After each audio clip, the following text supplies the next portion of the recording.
تو اب مطلب یہ اس نیریٹو میں سے جب تک باہر نکلے بغیر ہم دوسری سائڈ کو نہیں پڑھتے،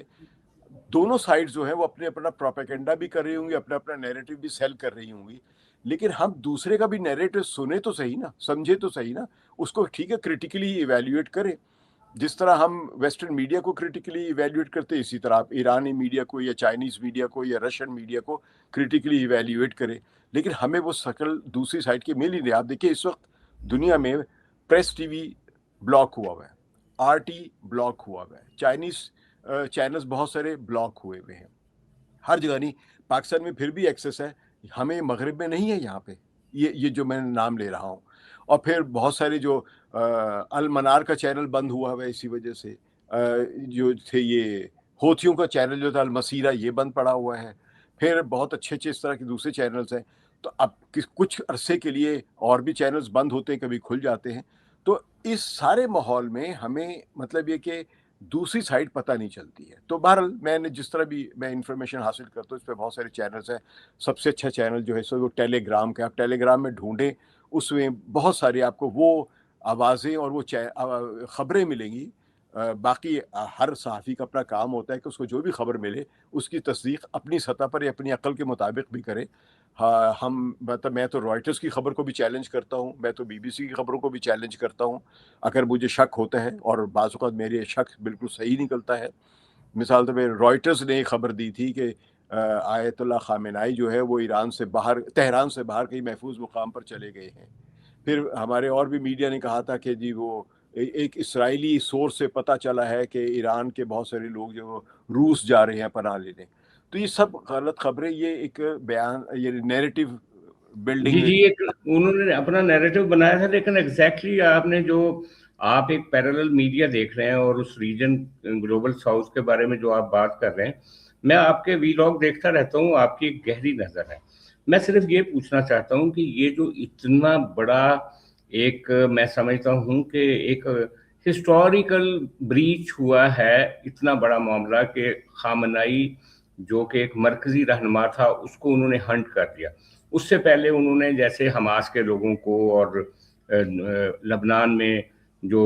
حزب اللہ تھی ان کے لوگوں کو جس طرح سے ہنٹ کیا، مین لیڈرشپ کو، لگ یہ رہا ہے کہ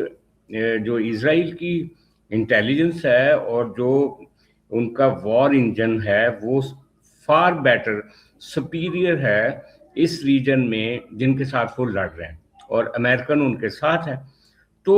میں پوچھ رہا تھا کہ اس سارے منظر نامے میں اگر جو آپ سمجھتے ہیں کہ جو ایران کی استعداد ہے وہ اس وقت کچھ ایسی ریٹیلیشن کر سکتا ہے ایران جس کے نتیجے میں اسرائیل کو سمجھ آ جائے کہ اس جنگ کو جلدی ختم کرنا چاہیے؟ دیکھیے آپ نے جو بات کی ان کی مائٹ، ملٹری مائٹ کی اور ٹیکنالوجیکل مائٹ کی یا ایون فائنینشیل پاور کی، یہ بالکل 100% درست ہے۔ اور اگر جی آپ دیکھیں تو کل بجٹ اگر دیکھیں امریکہ ہی کا صرف، تو وہ یعنی ایک صرف ڈیفنس بجٹ جس کو ہم کہتے ہیں وہ تو ان کا ہے 1 ٹریلین کے قریب، ٹھیک ہے، لیکن اگر ان کے باقی بھی سیکیورٹی کے کاموں پر جو پیسے لگتے ہیں سارے کو اگر ملا لیا جائے تو وہ 1.5 ٹریلین کے قریب بنتا ہے، جس میں سی آئی اے کا بھی فنڈ شامل کر لے، جس میں ایف بی آئی کا بھی فنڈ شامل کر لے، جس میں دوسری بھی نیشنل انٹیلیجنس جو ڈائریکٹر آف نیشنل انٹیلیجنس ہے اس کا بھی فنڈ شامل کر لے، اور جو ڈپلومیسی کے لیول پہ جو انٹیلیجنس ہوتی ہے، اور پھر جو سیٹلائٹس کا سارا کام چل رہا ہے، یہ تو پتہ نہیں 1.5 ٹریلین سے بھی زیادہ کا ان کے ریسورسز بن جاتے ہیں۔ دوسری طرف اگر ایران کو دیکھیں تو ایران کا بجٹ تو اس طرح زیادہ سے زیادہ $8 بلین ہے، ٹھیک ہے، جو کہ آپ سمجھ لیں کہ 0.8% بنتا ہے امریکہ کے مقابلے میں۔ تو ایران کو آپ برابر کی سطح پر دیکھیں نا، ایران کی اصل طاقت یہ نہیں ہے کہ وہ اسرائیل یا امریکہ کے برابر ہے یا نہیں ہے۔ ہم پلین ٹو پلین کاؤنٹ نہیں کر سکتے، ہم ٹینک ٹو ٹینک کاؤنٹ نہیں کر سکتے، ہم میزائل ٹو میزائل کاؤنٹ نہیں کر سکتے ہیں، لیکن یہاں پر جو ایران کا جو اصل ایڈوانٹیج ہے جس کو وہ اب استعمال کرتا ہوا نظر آ رہا ہے، ابھی تک آفیشیلی نہیں کیا لیکن عملی طور پہ ہمیں نظر آ رہا ہے، اور عملی طور پہ میرا خیال ہوتا ہے کچھ وہ لیگل ریکوائرمنٹس ہوتی ہے کہ وہ اگر وہ بلاک کر دیتے ہیں اسٹریٹ آف ہرمز کو، تو اس کے نتیجے میں ایک لیگل آبلیگیشن ایران کی بنیں گی کہ وہ اس کو اوپن رکھے فار انٹرنیشنل شپنگ۔ تو اور لیکن جب وہ بند کرنے کا وقت آئے گا تو وہ بھی کر دے گا، لیکن فی الحال اس نے آئل ٹینکرز کو ہٹ کیا ہے، اب تک 3 آئل ٹینکرز کو انہوں نے ڈائریکٹلی ہٹ کیا ہے جو غالباً اسرائیل یا امریکہ کے ساتھ ایسوسیٹ سمجھے جا رہے تھے. یعنی انہوں نے سارے آئل ٹینکرز پر ہٹ نہیں کیا ہے، نہ کر رہے ہیں، 100% بلاکیڈ بھی نہیں کر رہے ہیں، but they know what they are doing. ایک ہوتا ہے نا اسٹریٹجی کا آپ نے کھل کے بھی نہیں کرنا اور کرنا بھی ہے. تو ایران کی جو اصل گیم ہے وہ ان کے برابر کی نہیں ہے. ایران کی ایک اسٹریٹجک ایڈوانٹیج یہ ہے کہ وہ اس خطے میں ہے جس خطے پر امریکہ قبضہ کرنا چاہ رہا ہے. یعنی رجیم چینج، اصل میں رجیم چینج کوئی چیز نہیں ہوتی. رجیم چینج کسی بھی ملک کی حکومت یا وسائل یا ریاست پر قبضہ ہوتا ہے. یہ جو پرانے زمانے کی کلونیل جو گیم ہوتی تھی، جس طرح انڈیا پر قبضہ کیا یا پورے دنیا بھر میں جو ہم نے 19ویں اور 20ویں صدی کے شروع میں جو کلونیلزم دیکھا، اس کی نئی شکل ہے رجیم چینج. تو یہ وہ کوشش کر رہے تھے. تو اب رجیم چینج کے جو اہداف ہیں ان کے، دیکھیں اگر امریکہ اور اسرائیل کا یہ ہدف تھا کہ انہوں نے خامنہئی کو ٹارگٹ کر کے ہلاک کرنا تھا، تو اس میں تو وہ 100% کامیاب ہو گئے. اور آپ کی بات بالکل بجا ہے کہ ان کے اتنے ریسورسز ہیں. اب اس میں بہت ساری باتیں بھی چل رہی کس طرح انہوں نے ٹارگٹ کیا، کیا کیا. اس میں جو بنیادی چیز سمجھنے کی ضرورت ہے، بہت سارے لوگ کہہ رہے ہیں کہ جی وہ ان کی جاسوسی بہت ہے، ان کے یہ ہیں، ان کے ایجنٹس ہیں. ہوں گے، ہر ملک میں ہوتے ہیں، لیکن اصل ہم چیز کی طرف نہیں آ رہے. اصل چیز یہ ہے کہ کیا خامنہئی ان کے حملے کے ڈر سے غائب ہو گئے؟ کیا انہوں نے تہران سے باہر نکل کر کسی گاؤں میں کوئی داڑھی کٹوا کے یا امامہ اتار کے یا وہ قبا اتار کے کوئی پتلون پینٹ پہن کے کہیں وہ چھپ گئے؟ وہ اپنی رہائش گاہ، سرکاری رہائش گاہ پر ہی قائم رہے. تو اس کا مطلب یہ ہے کہ انہوں نے جو حاصل کرنا تھا، بھئی 86 ایئرز اولڈ کا ایک شخص ہے اور جو کئی مرتبہ قاتلانہ حملوں میں بچ چکا ہوا، بلکہ ایک حملے میں تو زخمی بھی ہوئے تھے جس کے نتیجے میں ان کا جو رائٹ ہینڈ یعنی دایاں بازو جو ہے وہ شیل ہو گیا تھا. تو اگر آپ دیکھیں ان کی تصویر میں، وہ اپنے دائیں ہاتھ سے، یعنی جو رائٹ ہینڈ ہے وہ اس کا لگے گا آپ کو کہ وہ ڈس ایبلڈ ہے. تو وہ سارے کام جو لیفٹ ہینڈ سے ہی کر رہے ہوتے ہیں. ایک لحاظ سے وہ بڑے لیفٹسٹ ہے، یعنی اپنی نظر سے دیکھا جائے تو وہ ظاہر ہے اس آدمی کو تو نظر آ رہا ہوگا نا کہ میں مر جاؤں گا یا مجھے مار دیا جائے گا. اس نے جو وہاں پہ کھڑا رہا ہے، اور انہوں نے جو اپنی طرف سے بڑی ٹارگٹ اور بڑی، وہ نیو یارک ٹائمز نے کہ اتنی احمقانہ رپورٹ دی ہے کہ جی امریکہ نے انٹیلیجنس کی، جاسوسی کی، سیٹلائٹ سے ڈھونڈا اور ڈھونڈ کے انفارمیشن اسرائیل کو پاس آن کر دیا. اسرائیل نے حملہ کر کے اس کو ہلاک کر دیا یا مار دیا یا شہید کر دیا. تو بھائی نیو یارک ٹائمز کو یہ سمجھنے کی ضرورت تھی نا کہ ایک شخص اپنے گھر سے نہیں بھاگا تو وہ آپ کے حملوں سے یا اپنی موت سے ڈرا نہیں ہے. اب آپ سمجھتے ہیں کہ ہم جب ویسٹرن سوسائٹی کی بات کرتے ہیں اس میں موت سے بچنا ہی اصل کامیابی سمجھا جاتا ہے. لیکن وہ سوسائٹیز جو مذہب پر بلیو کرتی ہیں، جن کے سامنے روایات ہیں شہادت کی، جو قرآن پر یقین رکھتے ہیں، اور خاص طور پہ جو امام حسین کو اپنا ایک ماڈل سمجھتے ہیں، ان کو آپ موت سے کیسے ڈرا سکتے ہیں؟ ہوا یہ ہے کہ یہ کامیابی کا جشن منا رہے ہیں کہ امریکہ نے اور اسرائیل نے ٹارگٹ کر کے بڑی پریسیشن گائیڈڈ میزائل کے ساتھ خامنہئی کو، اتنے بڑے لیڈر کو مار دیا. لیکن ہوا کیا ہے؟ جو رجیم چینج کا ٹارگٹ ہے وہ اب ان سے کئی میل یا سینکڑوں میل دور جا چکا ہوا ہے. اس کے لیکن شادی ہم رجیم چینج کے وہ جو ان کا فارمولہ ہے یا اس کے بعد جو وہ نتائج لینا چاہتے ہیں اس پہ بعد میں آتے ہیں. لیکن ایک سوال یہ ہے کہ جو شیلڈ کر رہا تھا ایران کو ان کا ڈیفنس سسٹم، جو میزائلز، آنے والے میزائلز کو روک سکتا تھا، جو ان کو پریمپٹ کر سکتا تھا، یہ تجزیہ نگار کہہ رہے ہیں، جو اسٹریٹجک ایکسپرٹس ہیں وہ کہہ رہے ہیں کہ اتنی بڑی تعداد میں میزائلز ایک ہی جگہ پہ آ کے لگتے ہیں، سیدھے سوئفٹلی جو نشانہ ہوتا ہے اس جگہ پہ آ کے لگتے ہیں. یہ ایران کی سیکیورٹی، جو ڈیفینسو سیکیورٹی ہے، جو ڈیفینس کرتی، جو شیلڈ کرتی، اس کا بھی ایک کافی بڑا فیلئر مانا جا رہا ہے کہ ان کا جو سب سے بڑا ایسٹ تھا خامنہئی، اس کو انہوں نے ہنٹ کر لیا. دیکھیے ایک چیز سمجھے، خامنہئی ان کا سب سے بڑا لیڈر تھا، رہبر، ایسٹ نہیں تھا. کیونکہ کوئی انسان ایسٹ نہیں تھا، ہر انسان نے مرنا ہے. اور میں نہیں سمجھتا کہ 86 سال کے آدمی کو آپ ایسا ایسٹ کہیں کہ بس اس کے مرتے ہی یہ کولیپس کر گئے. لیکن وہ سمبل تو تھے ان کے اتحاد کی، ان کے ریولوشن کی سمبل تھے نا.